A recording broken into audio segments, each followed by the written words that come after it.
I mean, it's a logical train of course that if you're into music on a deep level, you're going to be going looking at music newspapers. I couldn't see how it wouldn't be that you wouldn't be doing it. Almost from the onset, journalism and opinion have been an important touchstone of the culture and discourse around contemporary Irish music. Emerging from a conservative climate in the early 1960s, the rapid changes in homegrown music media, from teen lifestyle sheets like New Spotlight to industry publications like Hot Press, both flew the flag for emerging Irish talent and bore the influence of a quickly shifting pop culture playing field abroad.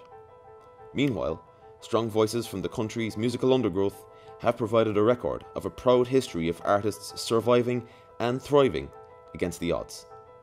As wider changes have come over media in Ireland and the world, the people and outlets behind music in Ireland have had to change with the times.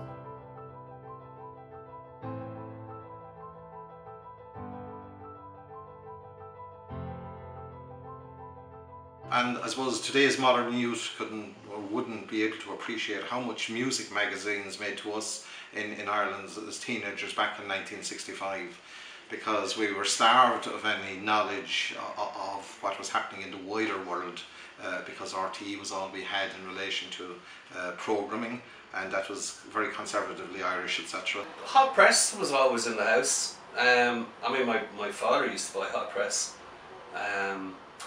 I mean, as I got a little bit older, NME and Melody Maker were probably the two biggest and most important things there. There wasn't a huge spread for zines outside of Dublin, really. I didn't see much of them here. The only one that we used to see in the early 80s anyway was Vox. Somebody managed to get them out of Dublin. Nothing else ever did. I remember headlines. I remember when Jeff Buckley died, and I remember probably buying a music magazine at that stage, and because at the time there was nowhere else to get your news. I read the NME when I was about 15. I just started buying that, and my aunt, who used to work in the shop, used to get me free copies of that, so I got that every week. So I really got into it from that side of things, but it really got me into music journalism. So it kind of, I've almost always associated the two together, music and music journalism. For a few that have been consumed by the music that they were encountering, the long hard road into building their lives around their passions started with their exposure to print media and the subsequent explosion in blogging platforms, social networks, and the online presences of legacy media. Marked by a protracted dues-paying period, the experience of entering the fray of specialist press has changed little for the transition from print to online. You know, like a lot of people, I started putting on gigs, started promoting a few gigs. I started working for a local newspaper, writing about music, reviewing gigs, and just started making the contacts that, you know, one thing leads to another, and you realise it's quite a limited industry in Ireland. It doesn't take too long to get to know quite a lot of the people in it, and, you know, make good working relationships with people in it as well. So I think I was very lucky. I think that it just so happened that I had a strong background in art. So when I first started writing for the Examiner, I was in second year of a BA in journalism, and it just so happened that I was writing a catchy enough feature as part of an assignment that my lecturer told me that I should try pitching it. And then once I had the ear of the features editor, I started to get ideas around arts, so primarily visual arts, I think, in the first place. And then just having had a broad, you know, throughout my teens, very interested in bands, and, you know, I took a lot of photos of bands and kind of just interacted with them a lot and stuff. I just kind of picked up the thread. So I'm not primarily a music journalist, and I take the music stories when they're offered, and then sometimes I pitch, and I'm not always successful when I pitch. Became involved in music media. I guess that's a strange one, just because I kind of like shunted my way in. I started The Point of Everything music blog in 2009. Just kind of, I was doing a journalism master's at the time, just because I knew I wanted to be in journalism in some way. So after I finished an arts degree in UCC, I started up in UL doing the master's in journalism there, and then about January 2009, I think it was when I started The Point of Everything. So I didn't really know what it was, because at the time there was only a couple of blogs in Ireland, Ireland 9 being the biggest one, and there were others as well. So you just kind of figure it out your own, like, oh, write about the music that you like, write about the new music that you're discovering. After my first year in college, I noticed that the college newspaper's quality of reviewing, like the standards, was terrible. I remember someone reviewing SD Sound System, Sound of Silver, and like damning it, and I was like, right, these people aren't listening to music the way I'm listening to music, and they don't have the depth and breadth and knowledge that I have. By this stage, I'd been playing in bands for years. I was a musician myself, and I figured I knew a bit more about it. So the second year of college, I dipped in and I became a member of UCC Express, and I just got in on the ground floor and started writing reviews, like 2 or 3 every fortnight. And by my third year came around, I was deputy editor of the entertainment section, and I continued that for a year, and then my college commitments mounted up and I kind of had to pull back on it a bit, but I kept writing reviews all the time. But yeah, I just got in by just writing reviews and hammering it out. The early 2000s saw online media establish itself among niche audiences en route to its current dominance of news and opinion. This turbulence took with it a handful of print music startups like Foggy Notions and Backstage Traffic. The transition had begun in earnest, resulting in a move to snappy, short-form content that contested for an audience with the rest of the Irish blogosphere, and later for a presence on the packed news feeds of social media users. I'm kind of despair when I look at some of the more popular online organs, insofar as, to me, lots of them, they seem to pander to what would be deemed to be a short attention span, which isn't necessarily a good or a bad thing. But I see lots of other online organs out there that don't pander to that, that don't seem to be as popular. I think online there's a lot of dross. There's a lot of reviews being published that don't say anything, and it's just to fill space. Like, online is very much enthralled to your page views. It's all about getting a review up first and being the earliest, so the site captures the biggest amount of views early on, and that goes for advertising.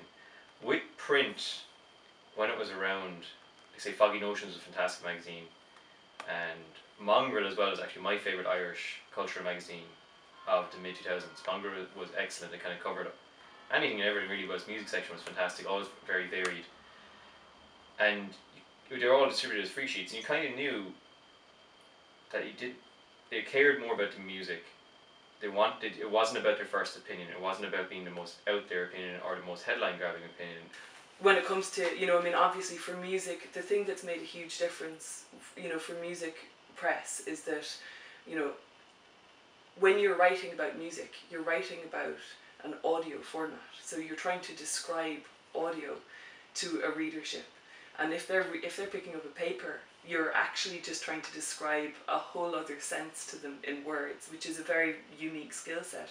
And I think that that's being kind of undermined in terms of the craft of writing by the fact that now audio is embedded, because what happens is you can just, if you're working for an online platform, you just embed a track. So you say, here it is, listen to it yourself. As the transition wore on, a handful of small-scale magazines in Ireland closed one by one. Dublin's State and Limerick's Crude magazines folded amid economic pressures.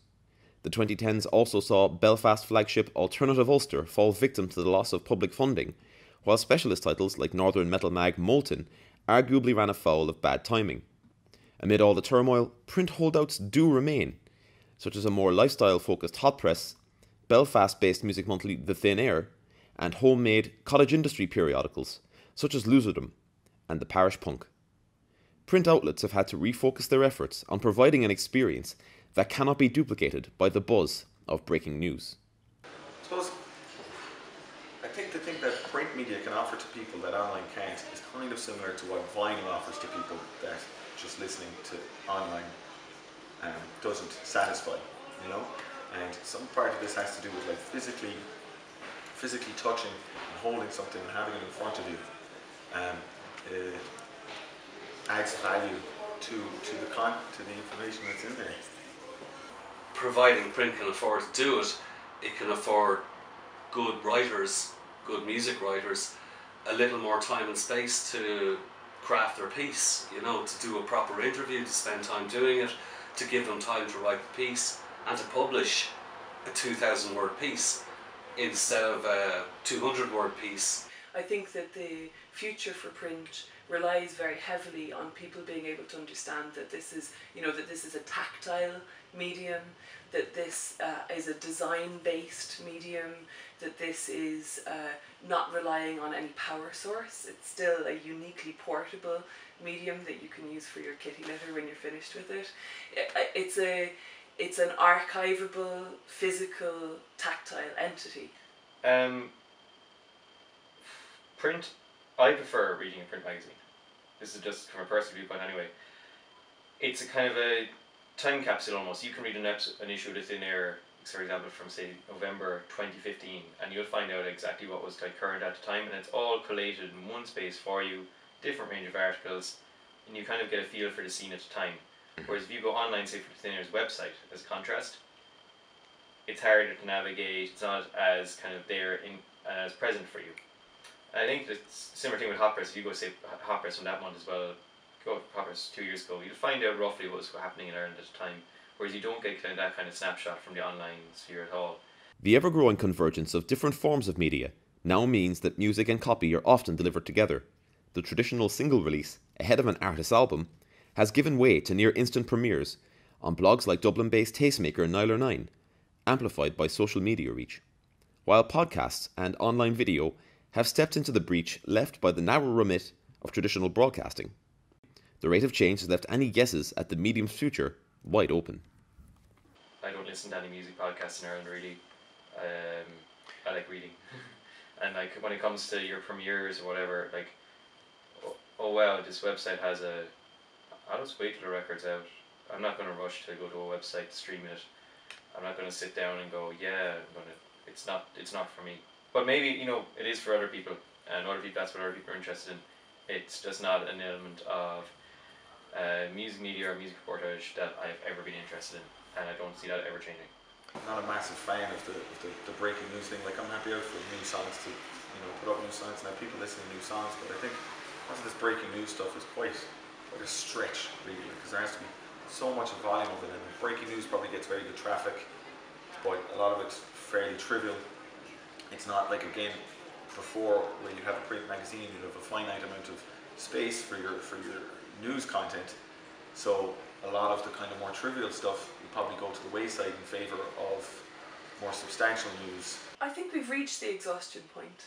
I really do. I think that when you look at how younger generations, and when I say younger generations, I mean, you know, 20 down, are consuming media, they're not fussy about where it comes from.